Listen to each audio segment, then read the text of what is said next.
Welcome back to the Deep Dive. Today, we're digging into some really interesting excerpts from Singer's The Untethered Soul. It's a book all about, well, finding inner peace, right? Letting go of things. Exactly. Breaking free from those limits we often put on ourselves. So our goal here is to explore Singer's ideas on handling that inner noise, that turmoil, and finding genuine freedom. And one of the first things that jumps out, it's quite radical, really, is this idea about who you are. Singer says that voice inside your head, the constant chatter. Yeah. That's not actually you. He describes it almost like a roommate living in your mind. A roommate, okay, I like that analogy. Mm. The kind that talks nonstop and critiques everything.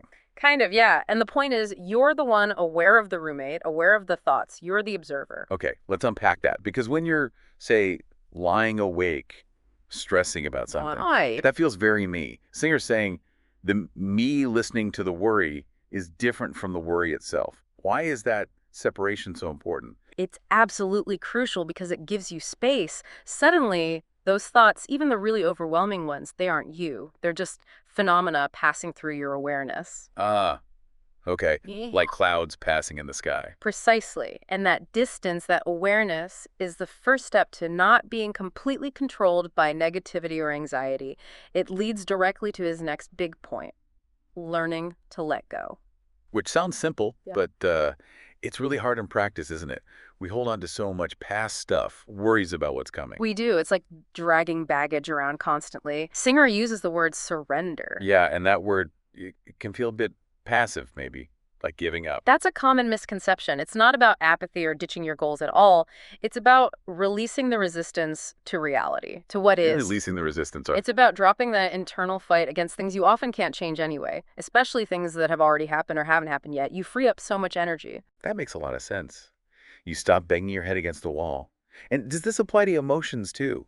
He talks about keeping your heart open even when it hurts. That sounds, well, tough. It does sound tough and counterintuitive, right? Yeah. Our instinct is to shut down, build walls when we get hurt, protect ourselves. Exactly. But Singer's insight here is that when you close yourself off to pain, you inevitably block out joy and connection too. You block the flow of life's energy, essentially. So staying open, even when vulnerable, is actually the path to experiencing life more fully. That's the idea. It's about allowing feelings, pain, sadness, whatever, to pass through you without becoming your identity or shutting you down completely. It takes practice, obviously. Right. So not building walls, but maybe becoming more like a screen door, letting the breeze through, but keeping the bugs out. Or maybe that's stretching it.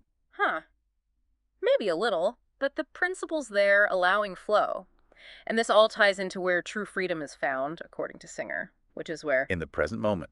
Always comes back to that, doesn't it? Absolutely. The past is just memory, the future is just imagination. Neither is real now. Getting lost in thoughts about either pulls you out of the only place life actually happens. Which is right here, right now. Exactly. Freedom is experiencing this moment fully without the constant commentary or judgment from that inner roommate. Okay, this sounds great in theory, but how do we actually, do this day to day? What are some practical steps? Well, Singer suggests starting with observation. Notice your stressful thoughts, but try not to engage. Just watch them, like those clouds we mentioned. Acknowledge, then let them pass. Just notice. Don't argue with the roommate. Pretty much. Second, practice letting go of small daily annoyances. Stuck in traffic, annoying email.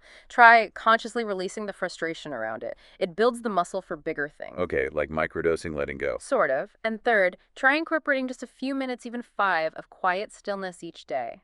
Maybe focus on your breath. It helps you connect with that observer self, the consciousness behind the thoughts. Simple steps, but probably powerful if you stick with them. They can be, yeah. So the big takeaway for you listening seems to be this.